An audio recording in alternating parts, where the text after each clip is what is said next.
Salam alaikum. C'est ministère de la Santé, la direction de la formation.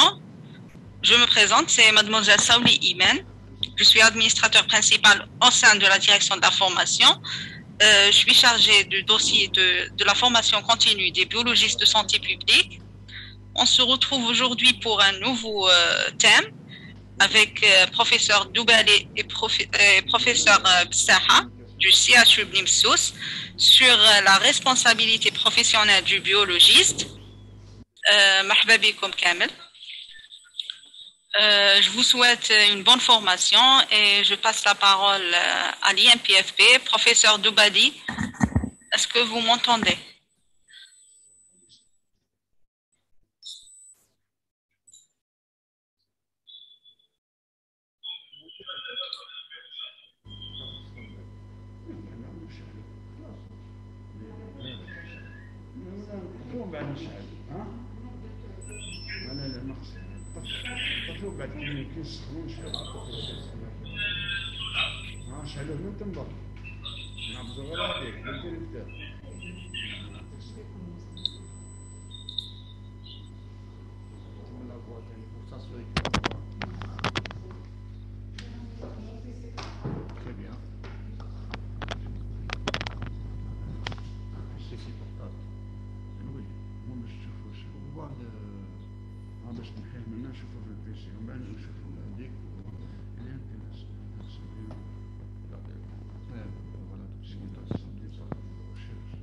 Bonjour, professeur Doubali.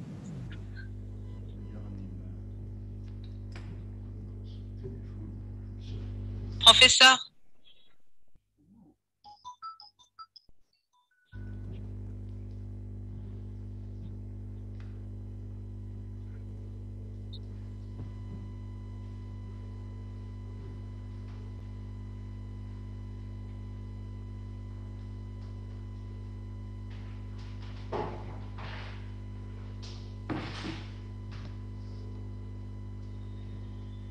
Les écrans.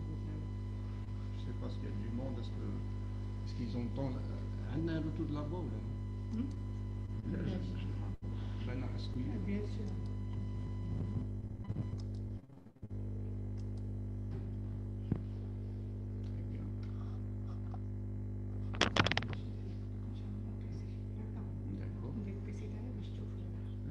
Très bien. Justement, c'est ça le...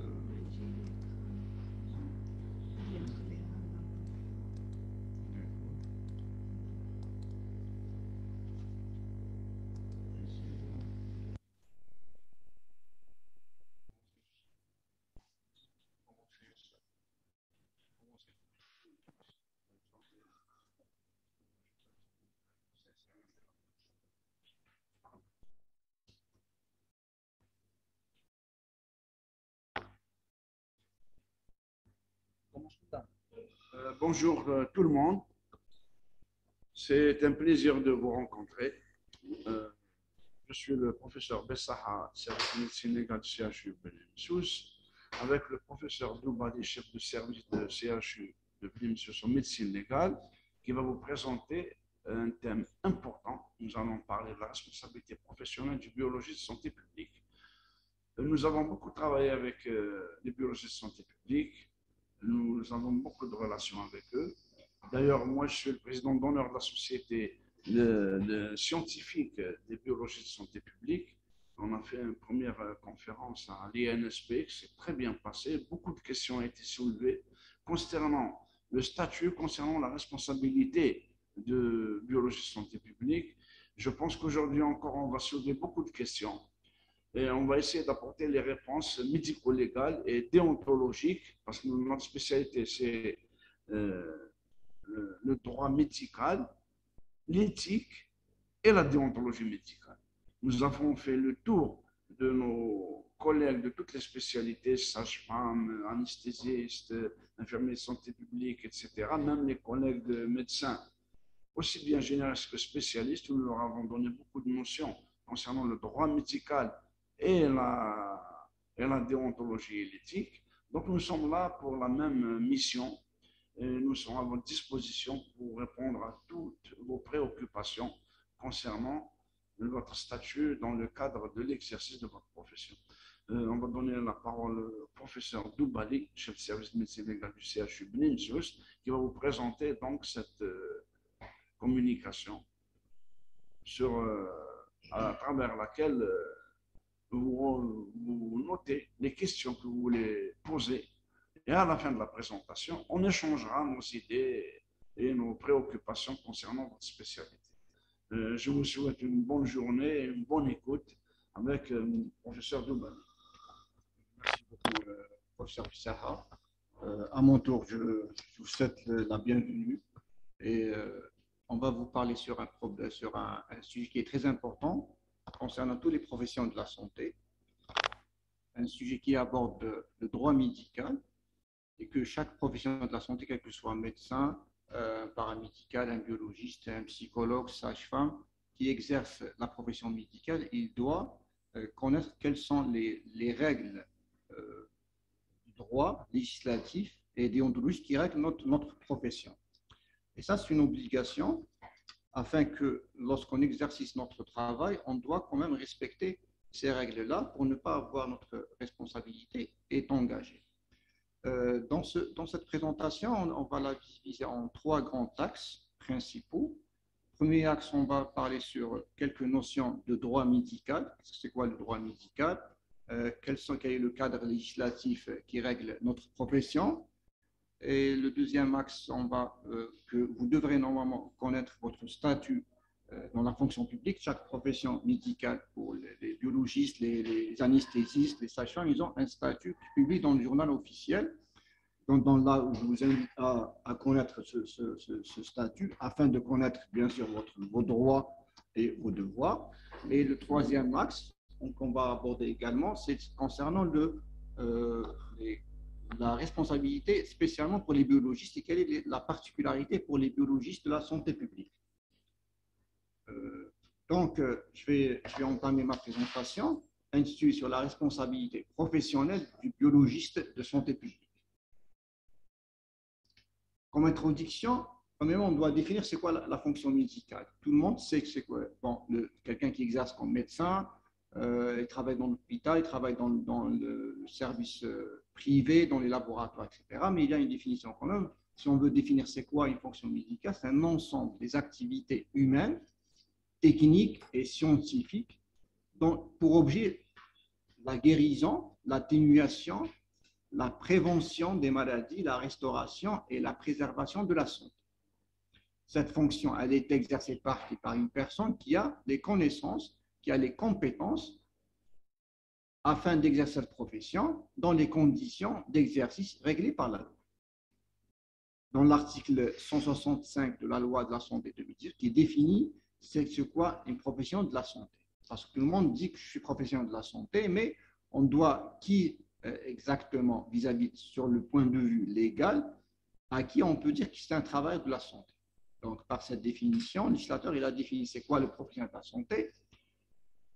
C'est toute personne, on dit bien toute personne exerçant et relevant d'une structure ou d'un établissement de santé, qu'il soit public, privé, labo ou autre, qui, dans son activité professionnelle, fournit ou concourt à la prestation de santé ou contribue à sa réalisation.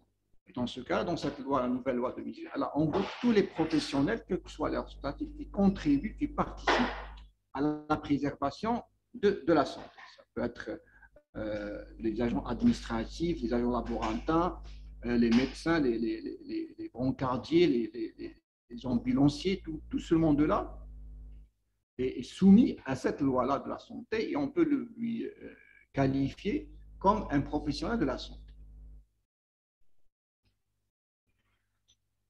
Pour exercer une profession médicale, donc on doit avoir une formation. Donc, dans cette formation-là, on doit acquérir des compétences. Compétences scientifiques, théoriques, techniques, pratiques, etc.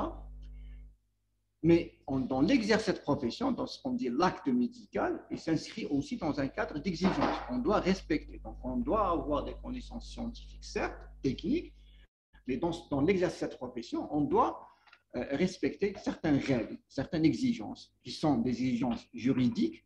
Et là, il y a la loi générale qui concerne tous les citoyens des lois spécifiques à chaque profession, médicale, autre profession, etc. Pour chaque corps, il a une loi spécifique. Dans chaque corps, il y a des statuts particuliers pour chaque profession qui définit pour chaque profession quelles sont les tâches, quelles sont les obligations, quels sont les droits.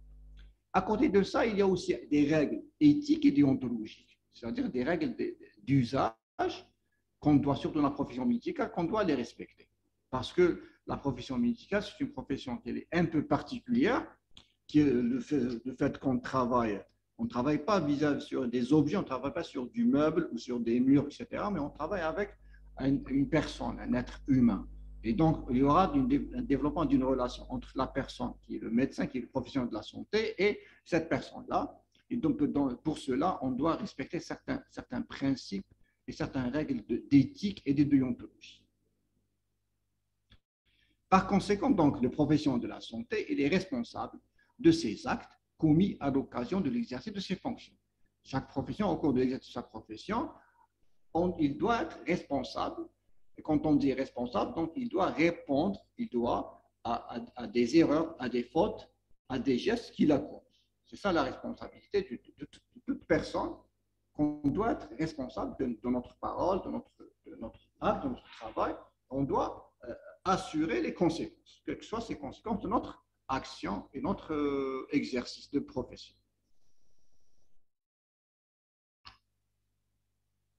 J'ai aimé aussi donner quelques notions de façon superficielle de droit médical, afin d'avoir une idée sur c'est quoi le droit médical, comme il a dit M. Psara, comme étant nous un médecin légiste.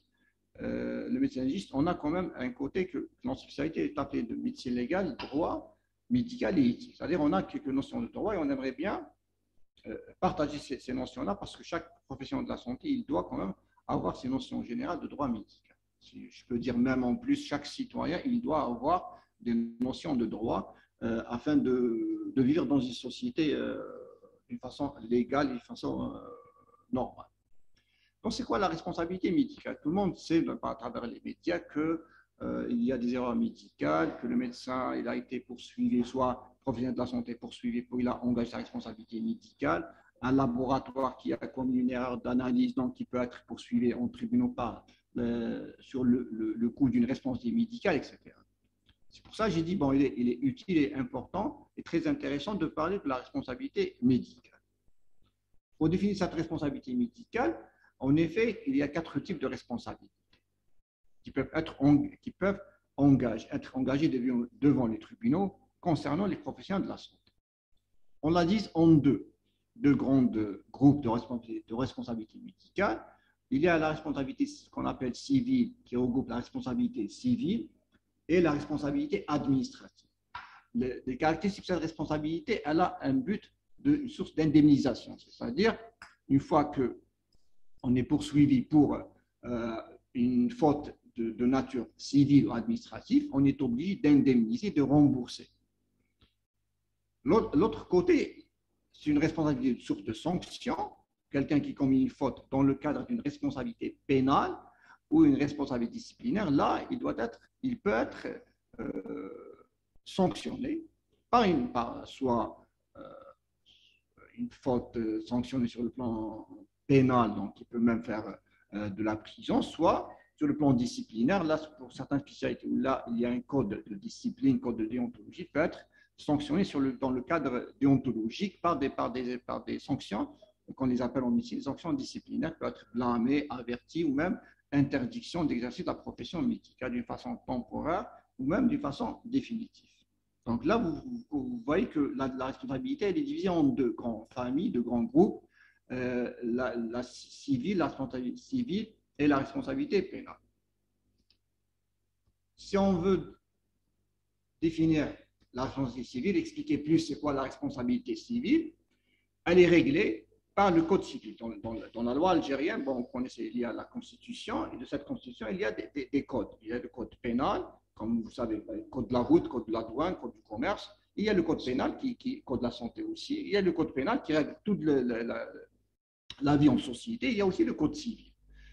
Dans le code civil, donc, il règle le code civil qui règle la responsabilité civile ou la relation des citoyens entre eux, dont le but, c'est la réparation financière d'un dommage. Pour bien expliquer la responsabilité civile, je vous donne l'exemple de quelqu'un qui conduit sa voiture et commis les responsables d'un accident de la voie publique. Donc, il a une assurance, il a commis cette erreur-là, il a causé un dommage à une personne, à une autre personne. Ce dommage-là, il a eu une fracture ou quelle que soit des blessures, il est obligé de réparer. Donc, c'est la réparation financière d'un dommage. Soit le demandeur qui demande cette réparation, c'est la victime, le patient lui-même, ou en cas d'un décès ou d'un mineur, c'est une personne ayant droit, des parents qui vont demander cette réparation vis-à-vis à la personne qui a commis cette erreur. Donc, dans le cadre de la responsabilité médicale, vis-à-vis de l'hôpital, la clinique, le laboratoire, le médecin, l'infirmier, le biologiste qui a commis cette faute-là, il doit réparer, il doit endommager. C'est-à-dire, il doit payer, il doit donner de l'argent, la réparation à cette victime-là. Pour appliquer cette responsabilité civile, donc, il y a 3 principes. Premièrement, on doit prouver qu'il y a une faute, que le professionnel de la santé il a commis une faute, qu'il y a un préjudice, donc il y a un dommage réel, que la victime ou le malade présente un préjudice, par exemple une blessure, soit une maladie, soit une infection, etc. Et un lien de causalité, c'est-à-dire qu'il faut qu'on prouve qu'il y a une relation directe et certaine entre la faute commise par le professionnel de la santé et par le dommage ou le préjudice subi par la victime. Une fois que cette triade-là a été vérifiée et établie, donc la victime elle a le droit de demander une réparation et l'auteur, le responsable de la faute, doit réparer cette erreur-là. Donc, une fois sa responsabilité est engagée sur le plan civil.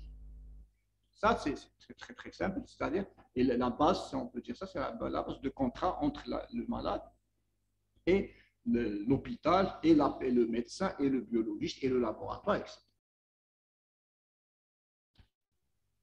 La responsabilité pénale, ça, c'est une autre chose. La responsabilité pénale, elle est réglée par le code pénal, en Algérie, c'est le code pénal qui dicte c'est quoi une infraction et c'est quoi la sanction. Chaque infraction, par exemple, quelqu'un qui a donné des coups et blessures, quelqu'un qui doit donner un chèque sans provision, tout ça, c'est noté dans le code pénal. Et en même temps, les juges vont juger une personne selon ce code pénal-là, selon tel article ou tel article qui parle de telle infraction. Dans le but, c'est quoi? C'est la répression, donc la sanction d'une infraction, d'une personne qui a commis une infraction, ou non, respect de la loi. Donc, il y a une loi qu'on est obligé de respecter cette loi-là. Une fois qu'on ne respecte pas cet article de loi, on peut être sanctionné pénalement. La sanction aussi, je dis, elle est prévue dans le code pénal. Dans le code pénal, j'ai dit qu'il y a des articles qui dictent quelle est l'infraction, qui définit c'est quoi une infraction, et elle dicte aussi quelles sont les sanctions possibles pour la personne qui a commis cette infraction-là. Et les sanctions sont sur le type d'une amende, d'une peine de prison, soit en prison ferme, soit en prison avec sursis. Qui demande dans ce cas-là? C'est la société représentée par le magistrat, par le procureur de la République. C'est la société qui va demander réparation. Ce n'est pas dans le civil, il y a 2 parties, donc le malade, 2 parties, 2 personnes, par exemple le malade et le médecin, le malade et le biologiste. Par contre, dans la responsabilité pénale, il y a 3 parties. Il y a la victime, il y a la société représentée par le procureur de la République, la République, si je peux dire ça, et il y a l'auteur, le responsable. Donc, c'est la victime, soit qu'ils ayant droit en cas de décès, ils vont demander une réparation, vont demander à la justice que la personne, le professionnel de la santé qui a commis cette erreur-là, il doit être sanctionné. Sanctionné par des sanctions comme des amendes, comme je dirais, par une peine de prison ou autre, afin qu'il ne va pas refaire la même erreur ultérieure. Par exemple, généralement, qui engagent la responsabilité pénale des professionnels de la santé, surtout par exemple la non-assistance à une personne en danger, la violation du secret médical, les blessures involontaires. Par exemple, vous faites une injection, un prélèvement de sang, ça c'est une blessure. Vous que vous introduisez un aiguille dans le muscle, ça, c'est une blessure occasionnée, mais justifiée par le geste thérapeutique, par le geste médical. Mais si quelqu'un qui n'est pas dans le professionnel de la santé introduit un trocar, un aiguille dans le bras d'une personne, là, on peut le qualifier comme coup et blessure volontaire, il sera sanctionné par le code pénal.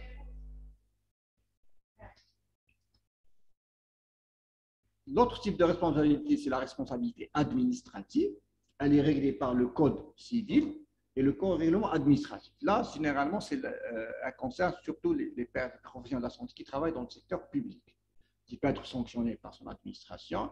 Et s'il y a une erreur, par exemple, laboratoire de, je ne sais pas, je donne un titre d'exemple, laboratoire de biologie ou de biochimie, etc., qui commet une erreur, suite à cette erreur, il y a une maladie, donc le malade peut demander une réparation vis-à-vis de l'hôpital, là où travaille le biologiste. Donc, dans ce cas-là, c'est une responsabilité administrative parce que, par exemple, il y a un défaut de réactif, un défaut de transport de prélèvements, etc. Suite à cette erreur-là d'organisation du travail d'un service ou d'un laboratoire, il y a un dommage subi par le malade. Là, le malade, il a le droit de demander une réparation vis-à-vis de…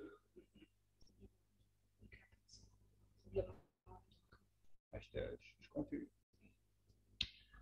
J'aimerais bien avoir un retour pour savoir est-ce que le sang est… Je sais pas, est-ce que la communication elle passe très bien? Est-ce que vous entendez bien? Est-ce que le son il est bien? Ou s'il y a un problème, j'aimerais bien que vous nous signalez ce problème. Vous nous dites si vous arrivez à suivre. Vous pouvez nous arrêter pour poser des questions précises. Sinon, on le fait à la fin. Mais est-ce que quelqu'un peut nous répondre? Est-ce que vous arrivez à suivre? Le son, quel le son? Moi, je ne sais pas le son.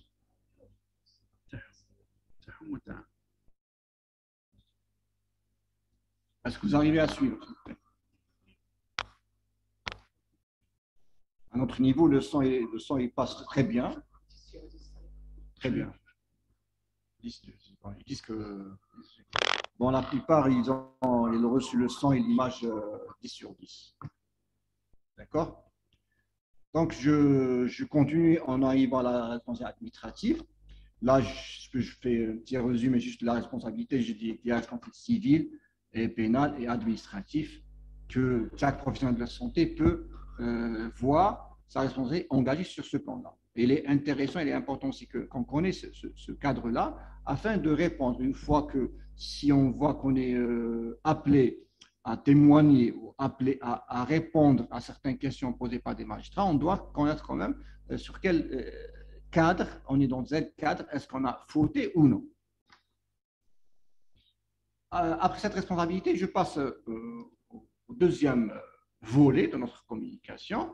Et là, j'appelle, bon, j'imagine que tout le monde, que les biologistes de santé publique connaissent leur statut. Si certains ne connaissent pas, bon, je vous invite à le télécharger facilement par Internet, dans le site de Journal officiel, et vous demandez le décret exécutif numéro 1152 du 3 avril 2011. Là, vous trouvez tout le statut qui vous donne, qui règle, qui explique la profession du professionnel des biologistes de santé publique. Je ne vais pas étaler sur les différents articles, mais j'ai sélectionné quelques articles afin de comprendre aussi votre statut. Dans l'article 4, par exemple, donc, l'État ou l'organisme s'engage, quels sont les droits du biologiste de la santé publique. Par exemple, quelqu'un qui travaille bien sûr dans le secteur, dans les hôpitaux, dans les laboratoires de santé publique, il a le droit au transport, il a le droit de la restauration pendant la garde, il a le droit de l'habillement pour des tenues obligatoires. Il a aussi le droit à une couverture médicale préventive dans le cadre de la médecine du travail. Ça, c'est parmi les droits. Toujours dans le statut qui définit le cadre de votre profession. Par exemple, les biologistes de santé publique disposent de toutes les conditions nécessaires d'accomplissement de leurs tâches, ainsi que les conditions d'hygiène et de sécurité, que les biologistes de santé publique bénéficient d'une protection spéciale à l'occasion et durant l'exercice de leurs fonctions, que les biologistes de santé publique aussi sont astreints dans le cadre de la mission qui leur sont dévolues. Ça, c'est une notion, la notion de garde. Vous savez que tous les professionnels de la santé, tous les qui travaillent dans la santé, on est obligé d'assurer les services, de donner des soins d'une façon continue, pendant la nuit, pendant les week-ends, etc. Donc, les biologistes de santé publique, à l'image de leurs collègues d'autres structures, doivent aussi assurer la continuité des soins. Ils sont appelés à assurer des gardes réglementaires. Le recrutement dans le corps des biologistes de santé publique, voilà les spécialités. Les candidats qui ont des titres ou des diplômes dans la microbio, la parasitologie, la physiologie, génétique, biologie de reproduction, biologie cellulaire, la biochimie, la neurobiologie, la physiologie, pathologie, la gynécologie, tous ces diplômes-là. Il y a aussi dans le même article que d'autres diplômes peuvent être acceptés afin qu'il exerce comme étant un biologiste de santé publique. Aussi, cet article-là, j'ai préféré de le mentionner parce qu'il est très important, qui justifie notre présence aujourd'hui avec vous, c'est la formation continue. Que tous les professionnels de la santé, médecins ou autres, chaque praticien de la santé publique, il a l'obligation d'assurer des formations, d'actualiser ses connaissances au fur et à mesure. Vous connaissez que la science médicale, d'une façon globale, d'une façon générale, c'est une science qui évolue du jour au lendemain. Donc, on ne peut pas soigner un malade à l'an 2021 avec des connaissances qu'on a acquises il y a 10 ans ou il y a 15 ans. Ça ne veut pas dire que par rapport à d'autres disciplines, en dehors des sciences médicales, une fois qu'on a un diplôme, qu'on peut exercer avec toutes les connaissances qu'on a acquises pendant notre formation universitaire, dans la médecine, non. Parce que la médecine, elle évolue d'un jour au lendemain. Vous connaissez par exemple maintenant, pendant cette pandémie du Covid, il y a vraiment un bouleversement des connaissances. Chaque jour, on a des recommandations à suivre dans le diagnostic, dans le suivi, dans le traitement, etc. C'est pour cela, il est une obligation, et c'est l'employeur, bien sûr, qui doit assurer cette formation, qui doit avoir ce perfectionnement et ce recyclage des connaissances au fur et à mesure du développement d'une façon périodique. Donc, l'actualisation de la formation, c'est une obligation pour tous les professionnels de la santé. Dans votre statut aussi, il y a le corps du biologie divisé en 4 degrés. C'est comme à l'image aussi dans d'autres statuts, par exemple des psychologues, des sages-femmes, des paramédicaux, des laboratoires, etc. Il y a des grades de biologie du premier, deuxième, du principal et du bureau du chef de santé publique. Et là, même dans votre statut, il y a des articles qui parlent sur la progression dans votre carrière et le passage d'un degré à un autre. Mais je préfère de vous définir ici les tâches. Qu'est-ce qu'on attend d'un biologiste de santé publique. Donc, le biologiste du premier degré de santé publique, il est chargé de quoi? Il est chargé d'effectuer, de lire et d'interpréter les analyses de biologie médicale et de participer au diagnostic. Il est appelé à valider les résultats des analyses transmises par les automates et faites manuellement, de participer aux visites d'hygiène hospitalière et des enquêtes épidémiologiques au niveau des établissements de santé, de participer à l'encadrement et aux travaux de recherche dans leur domaine de compétences.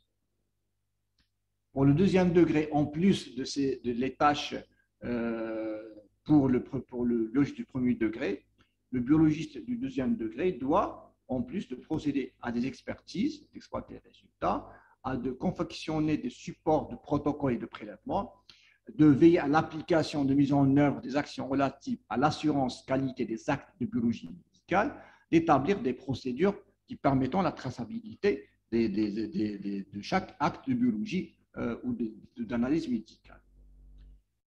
Concernant les biologistes principaux de santé publique, c'est le troisième degré, qui doit assurer les tâches des biologistes du premier et deuxième degré, mais en plus de ça, il doit assurer la toxicovigilance, l'infectiovigilance, l'hémovigilance, la réactovigilance et la biovigilance.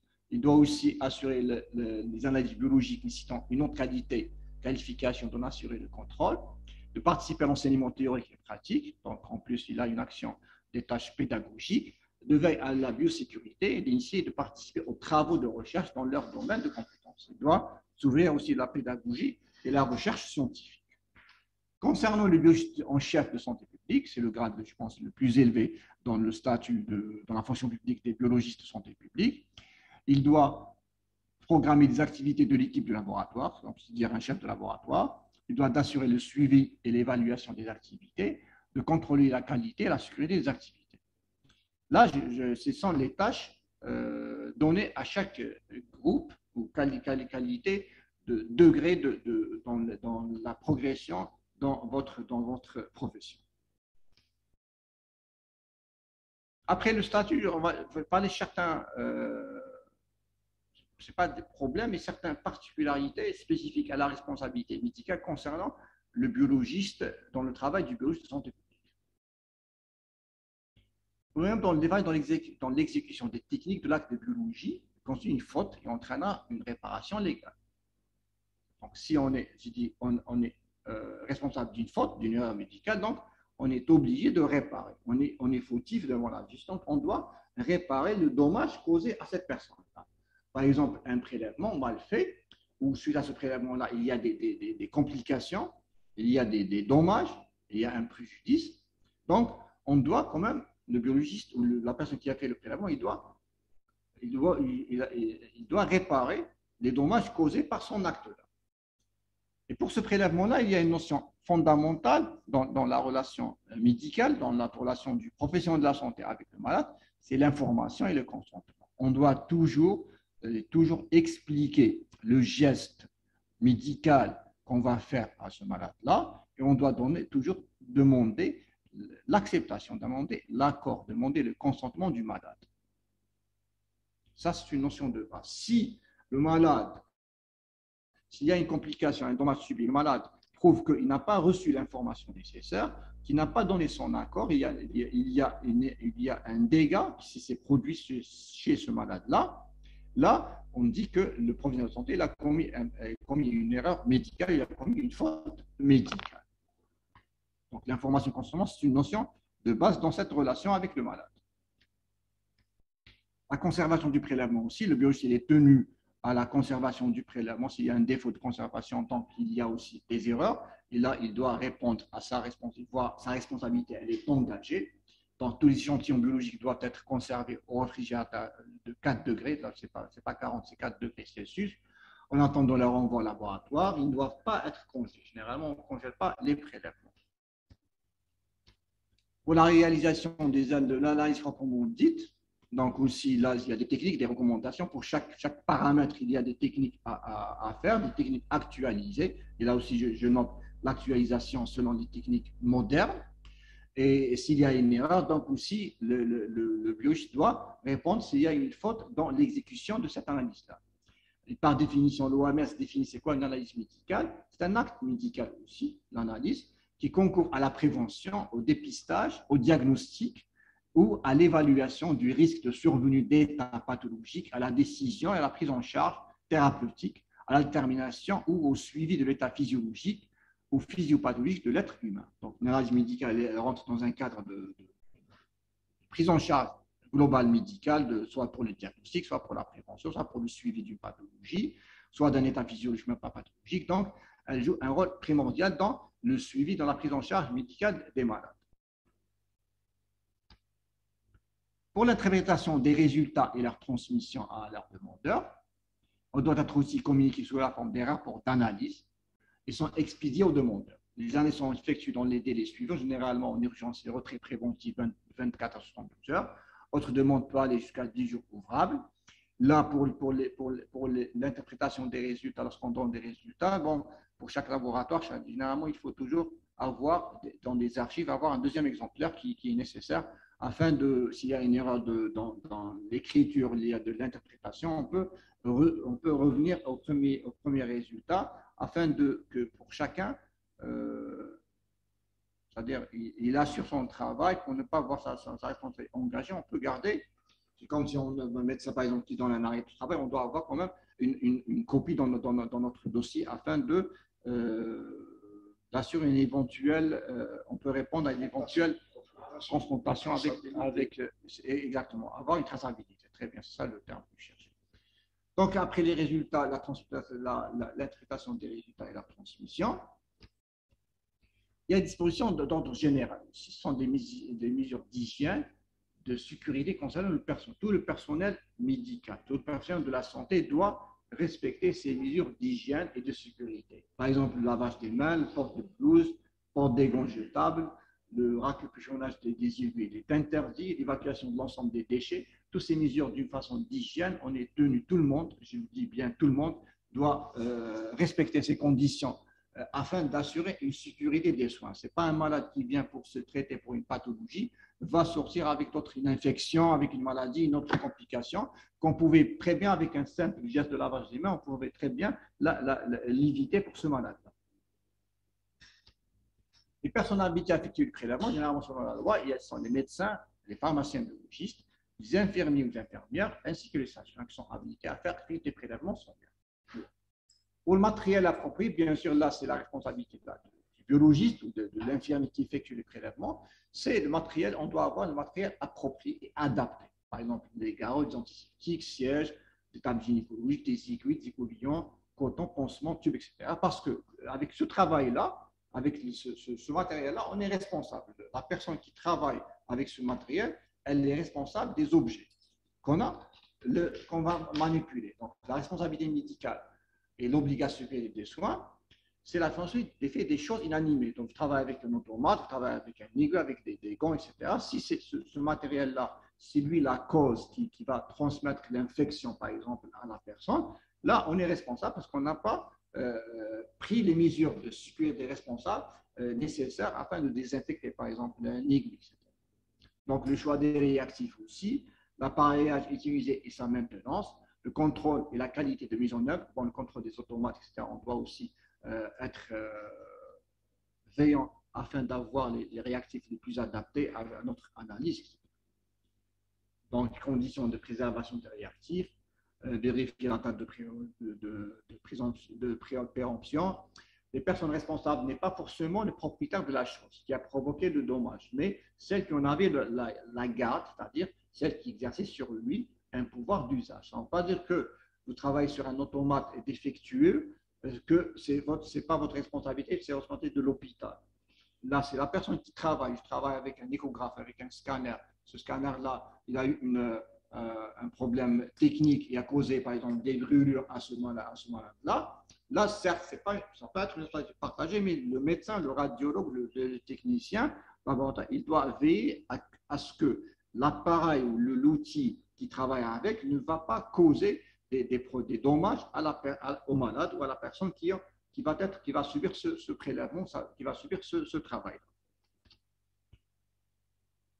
Donc, s'il y a cette notion-là, donc l'obligation de sécurité des résultats. Donc, le malade, il a le droit, complément, d'une façon globale, d'exiger une réparation de son dommage dès qu'une défaillance technique d'un appareil est prouvée. Donc, si le malade arrive à prouver qu'il y a un défaut de l'appareil, un réactif qui a été inadapté ou périmé, ainsi qu'un contrôle de qualité mal ou non effectué convenablement, le malade il a le droit de demander une réparation. Il faut que le malade prouve que cette défaillance-là, où elle est située où, au niveau du réactif, au niveau de l'appareil, etc., s'il y a un dommage causé par par ce défaut de l'appareil, il a entièrement le droit de demander une réparation, reconnaissance du préjudice, et bien sûr, demander une réparation. Je conclus ma présentation en disant que la responsabilité médicale s'impose à tout praticien, à tout professionnel de la santé, qui est lui-même présumé en connaître les principes, donc on est présumé connaître les principes de cette responsabilité, que la formation continue, donc c'est un droit, c'est une obligation pour l'ensemble du professionnel de la santé, que la défaillance dans l'exécution technique de l'acte de biologie constitue une faute préjudiciable, qu'à côté de l'habituelle obligation de moyens, l'obligation des résultats de sécurité s'impose à tout praticien biologiste. Là, donc, je conclus et je passe la parole à M. Psaha, qui va vous parler d'une façon globale des notions de pratique, parce qu'il a côtoyé plus que moi les biologistes de santé publique. Il est au courant des problèmes posés et rencontrés par les biologistes de santé publique dans leur travail quotidien. Donc, je vous passe la parole, M. Sarr. Merci, professeur Doubali, vous avez tout dit, hein. Là, je pense qu'on va donner la parole à l'assistance pour préciser un peu certaines notions qui m'ont mal compris. Donc, s'il y a des questions à poser, et à côté de tout ce droit médical, l'éthique médicale, la déontologie en font partie. Et bien entendu, la loi sur la santé de 2018 a prévu pour toutes les professions de santé, pour tous les professionnels de santé, comme il existe un code de déontologie médicale pour les médecins, les chirurgiens dentistes ou les médecins dentaires, comme on dit, et les pharmaciens, et il est prévu, bien sûr, vous connaissez chez nous l'application, les textes d'application des articles de loi qui existent, ils prennent du temps. On peut abroger la loi sans l'avoir déjà appliquée, comme on l'a fait pour la loi de 1985.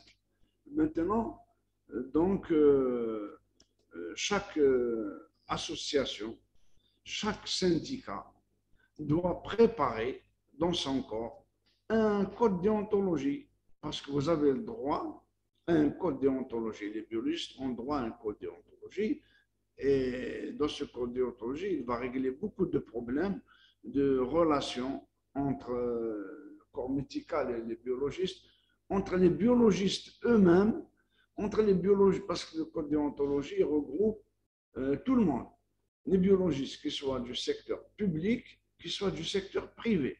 Donc, c'est le seul organe qui réunit tout ce corps des professionnels de la santé. C'est le seul organe, c'est le code de déontologie qui va fonctionner avec un conseil de l'ordre de déontologie qui va réunir, qui va servir à rapprocher les points de vue de tous les professionnels avant qu'ils arrivent au conflit. Et c'est préférable d'avoir ce code déontologie pour éviter d'aller tout le temps en justice. Avec un code déontologie et un conseil de l'ordre, ça permet, professeur Doubali vous a parlé tout à l'heure des différentes responsabilités, ça fait partie de la responsabilité disciplinaire. Grâce à la création de ces codes déontologie, on pourra éviter beaucoup de problèmes qui existent entre les professionnels et l'administration ou les professionnels et la justice. Donc, on ne va pas encore vous retarder par notre discussion, par notre communication. Moi, je vous propose de nous demander, de poser les questions sur certains points que vous avez certainement notés pour ouvrir le débat. Donc, la parole est à vous. Je vous êtes conviés à poser les questions qui vous intéressent.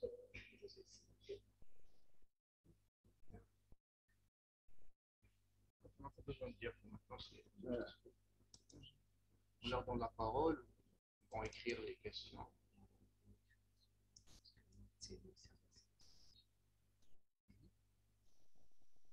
Vous pouvez parler ou écrire votre question. Si c'est plus rapide. تحبوا تكلموا مباشرة بالعربية بالرومية كما سهل عليكم. كما سهل اطرحوا الأسئلة باش نعطيو لكم الحلول على حساب التجربة تاعنا وعلى حساب واش رانا نديروا في الميدان. مرحبا بكم.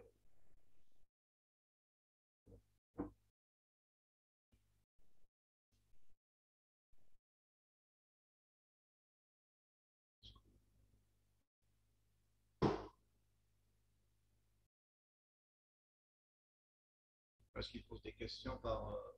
écrit verbal كما يحبوا. كما يحبوا. On n'a pas marre de quoi. Nous sommes avec l'informaticien de l'Institut, donc il est là pour nous aider à régler les problèmes techniques et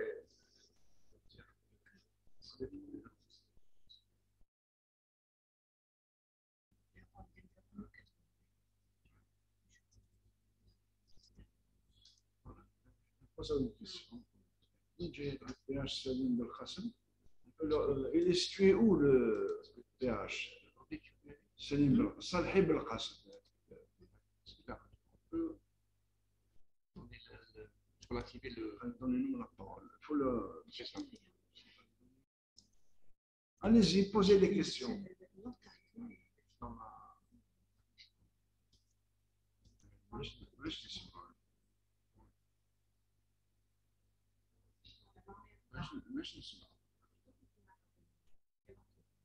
C'est ça, voilà, on va activer l'écran. Ils sont en train de nous demander, donnez-nous la parole. On nous demandait. Voilà, oui. Arrêtez là. Voilà, le succès, on nous demande de la parole. Parce que les biologistes. Là, il pose une question.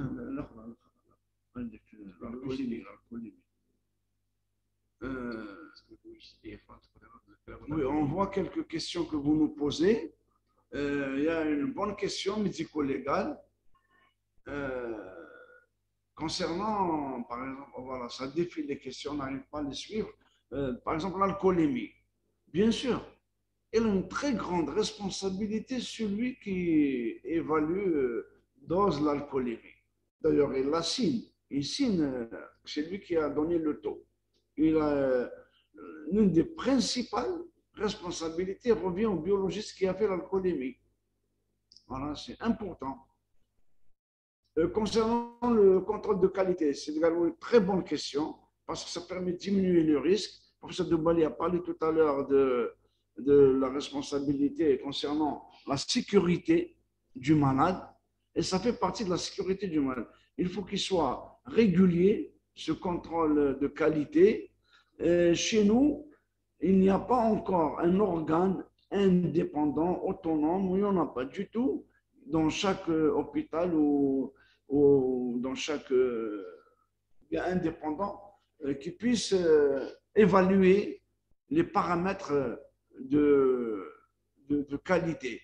Il y a chez nous un organe, l'Algérac, qui est un organe national de l'État qui s'occupe de tous les contrôles, surtout de l'appareillage, qui donne un peu. Mais concernant le contrôle de la qualité, ça doit être au niveau des professionnels de la santé. Donc, n'importe qui peut être expert, il suffit d'avoir de l'expérience et d'aimer ce métier pour participer à ce contrôle.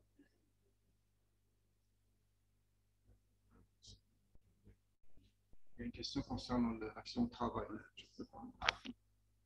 Donc, il y a une question de l'accident. En cas d'un accident de travail, exposition à une tache de sang. Ça, c'est ça, c'est un accident qui est très fréquent dans les laboratoires où tous les gens exposés à une tache de sang ou si on peut dire un liquide biologique. D'accord. Il y a risque d'infection. Là, c'est un accident. On peut le qualifier comme un accident de travail. Quand il y a une procédure. Donc, il y a une déclaration d'un accident de travail. Là où vous travaillez la médecine de travail, on déclare. Et normalement, il y a certaines procédures. Bon, procédure administrative, c'est la déclaration d'accident de travail. Procédure, si on veut dire, médicale, etc.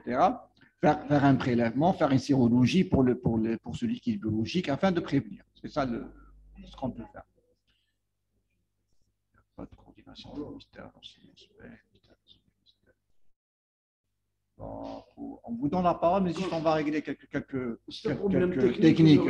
Pas de nous. On attend qu'on nous ouvre, qu'on nous donne la main afin qu'on puisse parler directement. Concernant toujours l'accident de travail, ce n'est pas compliqué comme tous les accidents. Qu'est-ce qu'on fait? M. Doubali vous a dit qu'il faut aller à la médecine du travail le déclarer, mais le dernier mot revient à la CNAS, la Caisse nationale d'assurance sociale. Cette caisse, elle a ses médecins conseils, soit ils vous reconnaissent cet accident de travail, si parfois il n'est pas reconnu dans beaucoup d'activités professionnelles, pas seulement en médecine, dans la santé. En cas où il n'est pas reconnu, vous avez le droit de recours, ils ont des recours au niveau de la wilaya. En cas encore au niveau de cette wilaya, votre accident ou vos séquelles ou les conséquences de l'accident ne sont pas reconnues, vous avez le droit d'aller en justice. Donc, vous allez en justice, le juge va désigner des experts pour deux missions.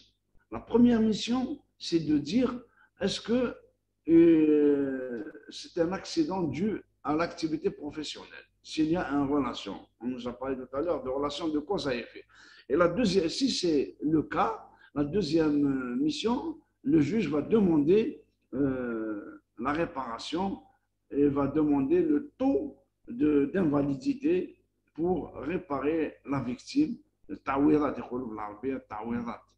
Et il vous donne une indemnisation, soit mensuelle jusqu'à guérison ou si une séquelle jusqu'à la fin de votre vie. C'est une réparation. Il y a une question, j'ai remarqué une question qui dit est-ce que le rôle du biologiste est le prélèvement sanguin? Dans votre statut, le prélèvement sanguin, ce n'est pas une tâche spécifique pour le biologiste. Et justement, moi j'ai parlé avec des représentants de votre syndicat à travers les réseaux sociaux, parce que s'il y a une revue des statuts, moi j'ai conseillé, par exemple, au syndicat des biologistes de revendiquer, comme aujourd'hui, il y a une réforme des sciences médicales, des études médicales. Et dans cette réforme des études médicales, on est alors notre troisième année aux facultés de médecine, il y a un chapitre important concernant le paramédical. Je sais pas si vous il y a un chapitre important. Un médecin, il doit connaître toutes les étapes de l'activité de santé, même les activités paramédicales, même les prélèvements, même les injections, même comment faire le lit, tout, on doit tout connaître. Dans la profession, on ne va pas les connaître de façon approfondie, mais déjà ne pas être ignorant de ce que fait le paramédical. Et pour vous, moi j'ai suggéré, j'ai demandé à des amis de votre syndicat, quand ils vont rediscuter leur statut, d'évoquer l'activité paramédicale de soignant.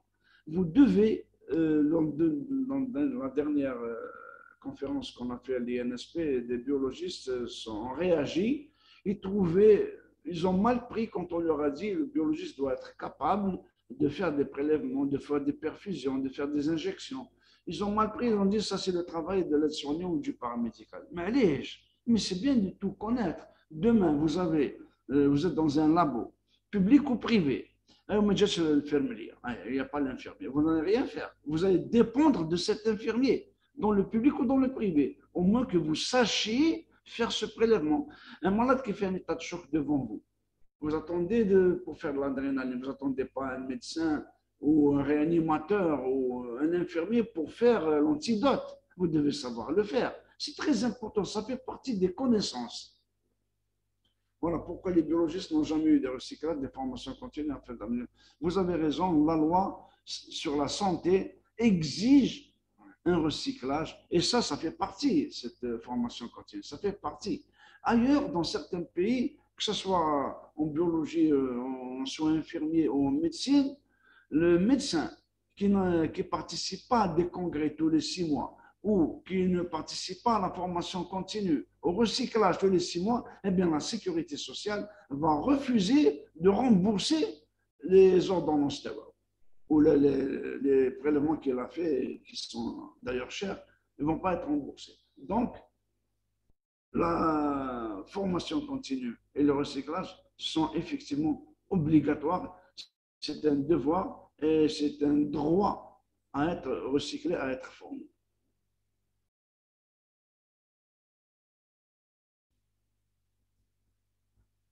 Cette question.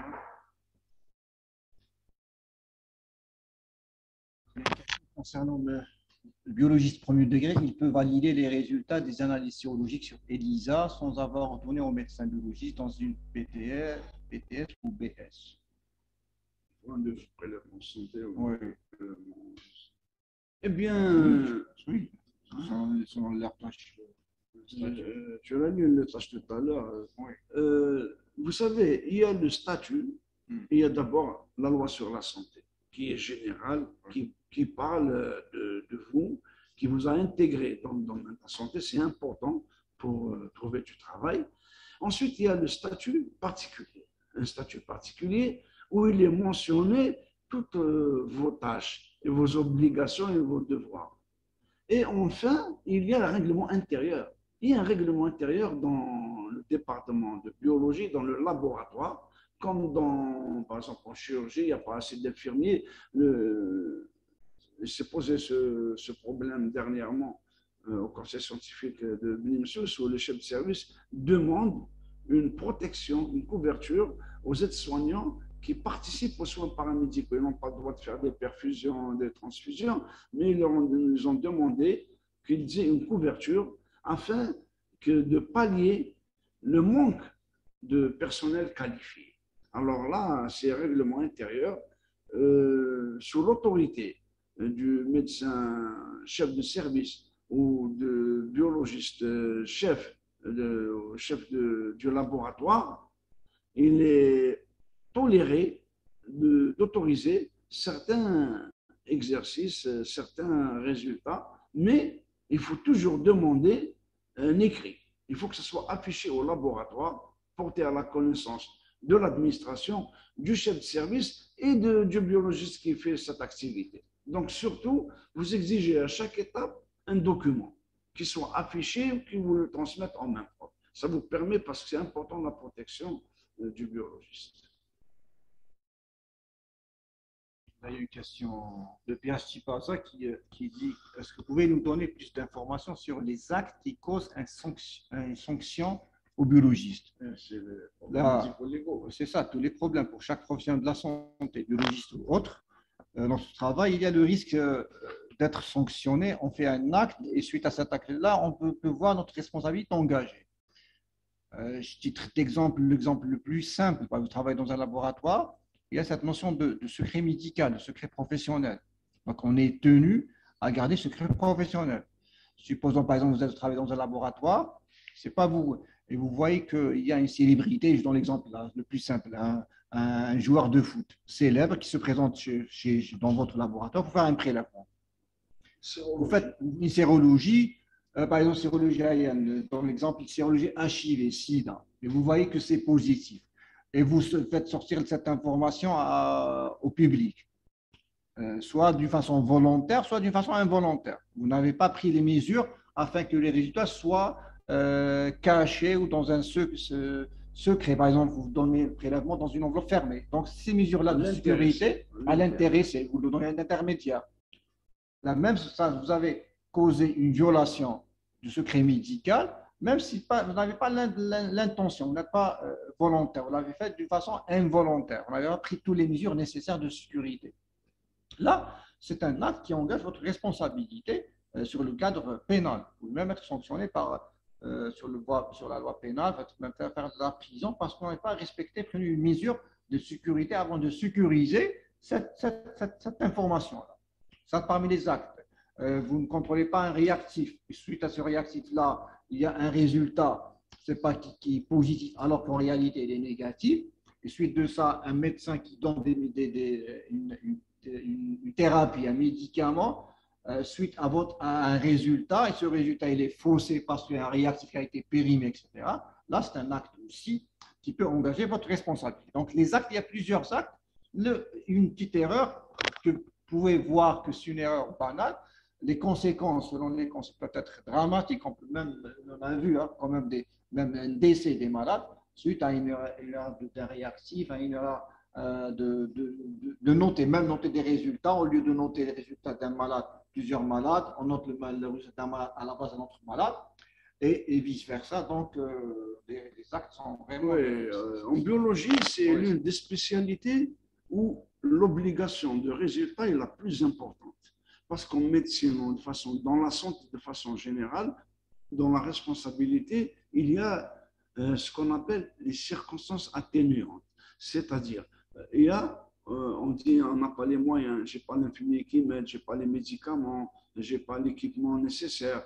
Ce n'est pas une science exacte, la médecine. Mais on vous demande d'avoir les moyens pour faire cette activité. Mais dans la biologie, par exemple, l'anesthésie aussi, c'est une obligation, pas de moyens, de résultats. vous ne pouvez pas donner un prélèvement de sang, isogroupe, vous ne pouvez pas donner à un malade qui l'a fait un résultat autre que ce qui est le sien. Vous ne pouvez pas dire il est au positif ou au négatif. Vous pouvez pas, il n'y a pas de doute dans les analyses médicales. C'est mathématique et vous devez donner les vrais résultats.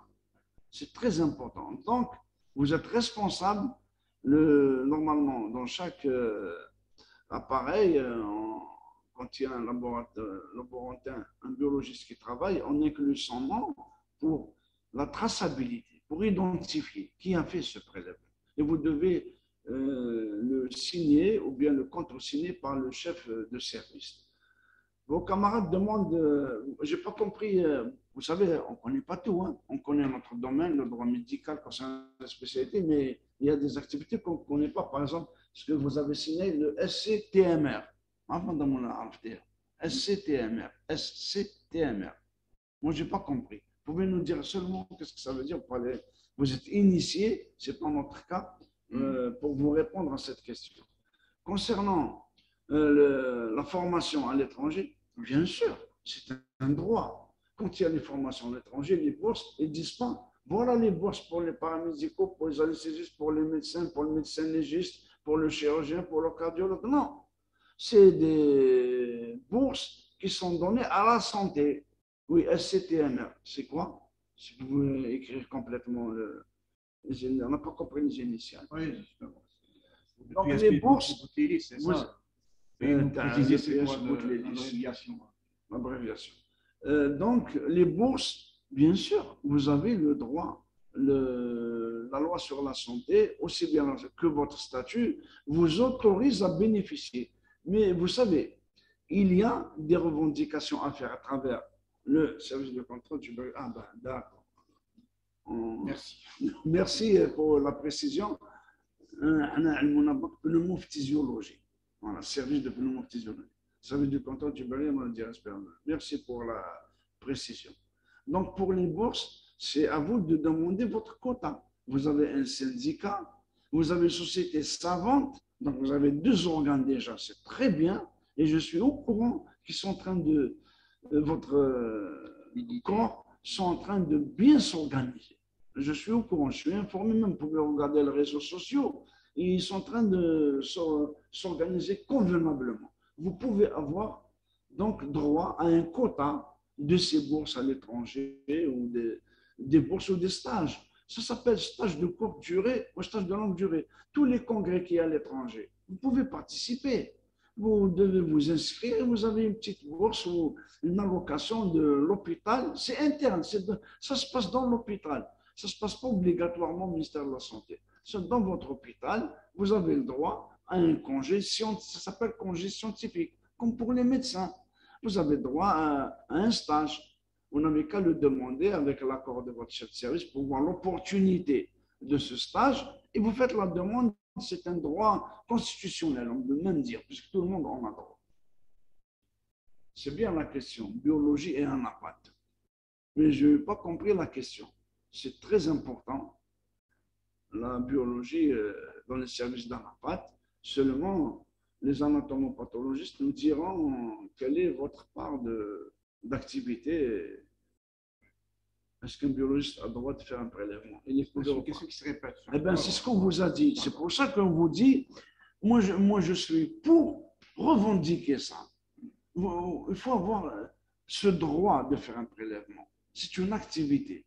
Demain, vous êtes seul au labo, vous n'allez pas attendre midi pour dire « Ah, mais j'ai l'infirmier, ah, mais j'ai le soignant, ah, mais j'ai le préleveur » pour faire un prélèvement, alors que vous êtes l'élément principal dans ce laboratoire. Et vous allez dépendre de quelqu'un. C'est dommage. Il faut que vous revendiquez le droit, non seulement à ce prélèvement, mais le droit aussi à faire des injections. Vous voyez les pharmacies d'officine, ils font même le vaccin. Et c'est très bien. Maintenant, ils peuvent faire le vaccin. Le vaccin antigrippal. Mais dans leur officine, ils font le vaccin sur l'activité. Vous rendez des services aux malades, aux citoyens. Et ça vous permet d'élargir votre secteur d'activité aussi. Vous pouvez Donc, c'est une très bonne chose que vous revendiquez le droit au ماشي عيب parce que وحده لا posé la question ماشي خدمتي. C'est pas bien de dire ça. أنا طبيب وندير le prélèvement وندير l'injection وندير je fais tout, je ne tombe pas quelqu'un pour me faire le vaccin. Intégré pas, je me le fais. Moi, il faut tout faire. Donc, vous avez des parents, vous allez les transporter jusqu'à l'hôpital ou au laboratoire pour que quelqu'un leur fasse un prélèvement. Alors que de la famille, ou les deux, ou les biologistes. Vous le faites à la maison, vous le prélevez en classe. C'est normal. Mais vous avez dit en France, au Canada, en Belgique, en Suisse, là, on vous donne des références des pays où francophones, où on a des textes, on a les lois, il les fait obligation et ils sont contents. Vous aussi. Maintenant, aujourd'hui, les sages-femmes, 4 heures, elle est là pour accoucher. Point. Maintenant, la sage-femme a droit même à l'échographie. Elle a un échographe, elle n'a pas besoin d'attendre le gynécologue, on gagne du temps, c'est très important. Avant même le gastro-entérologue, on lui interdit de faire la radio, de lire les radios, de faire l'échographie. Aujourd'hui, il le fait, on apprend. Donc il faut apprendre et utiliser tous les moyens modernes pour développer ses connaissances et rendre service aux malades et à la santé publique. Donc pour vous, c'est très bien que vous faites une prime de contagion pour le j'ai fixé pour que le service travail ou contraire pas me dire. La prime de contagion, à ma connaissance, elle est donnée à tout le monde, mais seulement elle est régressive. Il y a des services à risque plus importants que d'autres. Il y en a qui travaillent à l'autopsie, qui travaillent à la morgue, qui travaillent sur des corps, on ne connaît même pas s'ils sont infectés ou non, s'ils ont sida ou mais les belnèches, parce qu'on n'a pas, c'est des morts. Alors que chez les vivants, au bloc opératoire réanimateur, ils leur font un prélèvement avant de les soigner. Et pourtant, ils sont classés avant nous pour la prime. Donc, c'est une question de classement. Mais vous avez le droit à cette prime. Maintenant, vous pouvez dire on est plus exposé que les autres. Vous avez raison. S'il s'agit de revendiquer, il s'agit d'argumenter, de dire voilà pourquoi je mérite ce statut ou je mérite plus que d'autres. C'est tout. Et si vous arrivez à convaincre les autorités, eh bien, c'est votre droit. Je répète, il revient toujours sur la question du prélèvement. Pour être clair, dans la loi, dans le statut, ce n'est pas une tâche pour les biologistes. Mais il faut la revendiquer. Il faut la revendiquer. Il faut la revendiquer. Et il faut le faire, ça permet d'élargir votre champ d'activité, votre champ d'action. Et vous rendrez service à la santé publique et aux citoyens. C'est très bien. En cas d'accident, oui, en cas d'accident, vous n'êtes pas couvert. Si vous faites ce prélèvement-là, il y a un incident qui s'est produit. Suite à ce prélèvement, oui, normalement. Voilà, il y a une autre question. Quand il y a un conflit entre un biologiste et un laboratoire, vous savez, les laboratoires, moi j'ai lu dans votre article, ils sont intégrés, hein, parce que biologiste, c'est très large maintenant. Il y a plusieurs catégories de biologistes. Mais j'ai lu que, voilà. Il y a un article qui dit à titre transitoire et pendant une durée de 5 années, donc je pense que depuis qu'il a été promulgué ce statut, ils sont dépassés les 5 années, l'ancienneté exigée donc pour la promotion de grade ou la nomination dans un poste supérieur, les fonctionnaires intégrés dans les grades autres que ceux correspondant au grade des filières laboratoire et maintenance, branche laboratoire précédemment créée et appréciée cumulativement au titre du grade d'origine et du grade d'intégration. Donc, il n'y a plus cette dichotomie laboratoire biologiste. Laboratoire, ce n'est pas dérisoire ni péjoratif. Le biologiste est un laborantin spécialisé. On est comme un professeur est un praticien. Le praticien, ce n'est pas réservé aux médecins généralistes. C'est médecine, c'est réservé aux généralistes jusqu'à professeur de service. On est tous des praticiens. Et vous, quand on dit laborantin, ce n'est pas péjoratif. Laborantin, c'est important. C'est quelqu'un qui travaille au labo et c'était quelqu'un qui a un niveau. Et donc, laborantin ou biologiste, c'est pareil. Ils les ont intégrés dans Dans le statut de biologiste. Il parle aussi, pardon. Dans votre statut, il y a l'article numéro 21 qui parle sur les tâches du laboratoire de santé publique. Avant, pardon. C'est l'article 20, le corps des attachés de laboratoire de santé publique comprennent un grade unique, le grade d'attaché de laboratoire de santé publique. Et voilà leur tâche. Ouais. Donc, il n'y a pas plusieurs catégories. Il y a un seul l'attaché du laboratoire. Il y a aussi des tâches bien définies dans votre statut. Par exemple, les attachés de laboratoire de santé publique sont chargés notamment d'effectuer des analyses de biologie médicale dans les différentes spécialités, d'appliquer les protocoles établis par l'acheminement et le traitement des produits chimiques et biologiques conformément à la législation en vigueur. Donc, je ne vois pas la différence dans l'activité. Donc, peut-être moins de tâches, mais ils ont aussi des tâches à effectuer qui sont bien définies dans votre statut. Donc, je vous invite deuxième fois de télécharger le statut de santé publique, là où ils expliquent toutes les tâches concernant votre activité, votre profession.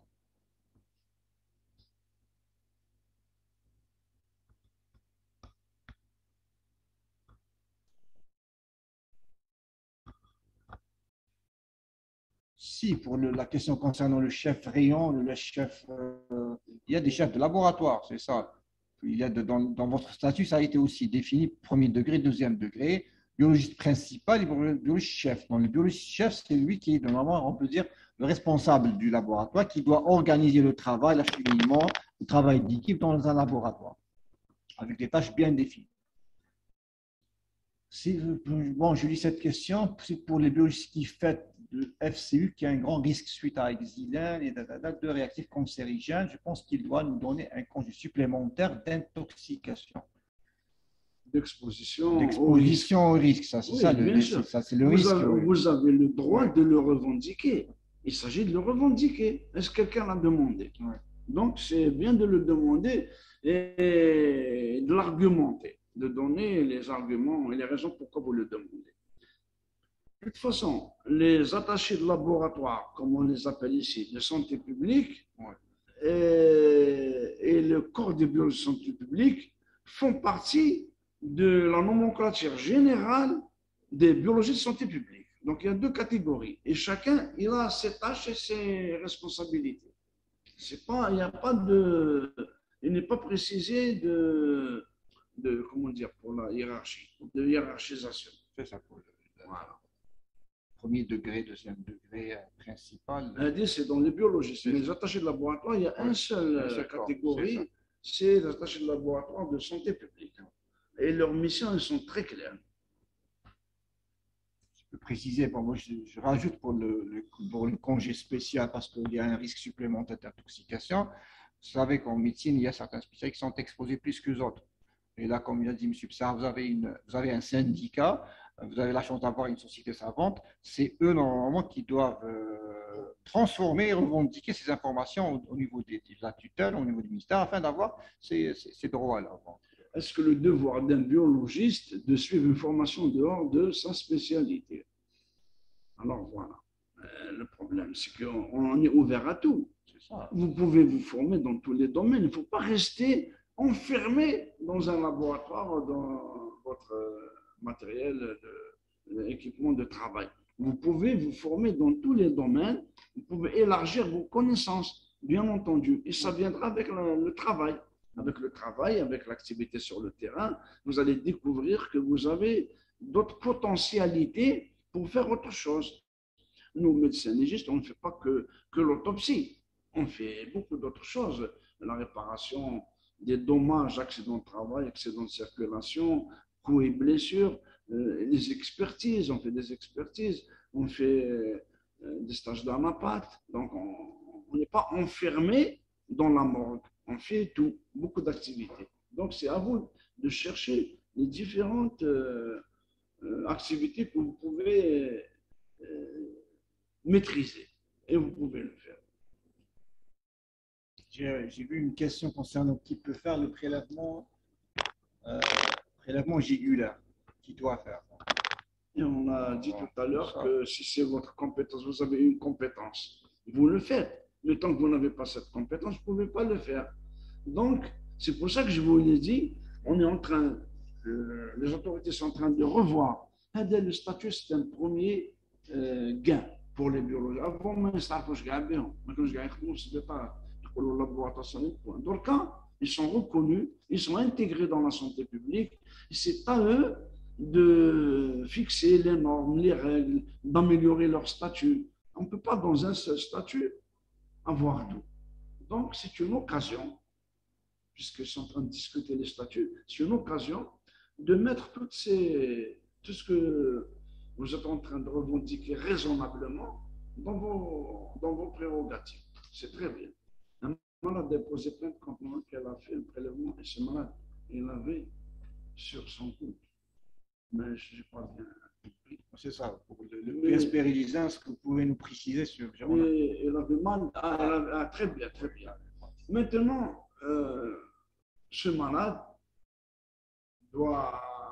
Comment il sait que vous êtes biologiste ou infirmier? On a la même blouse.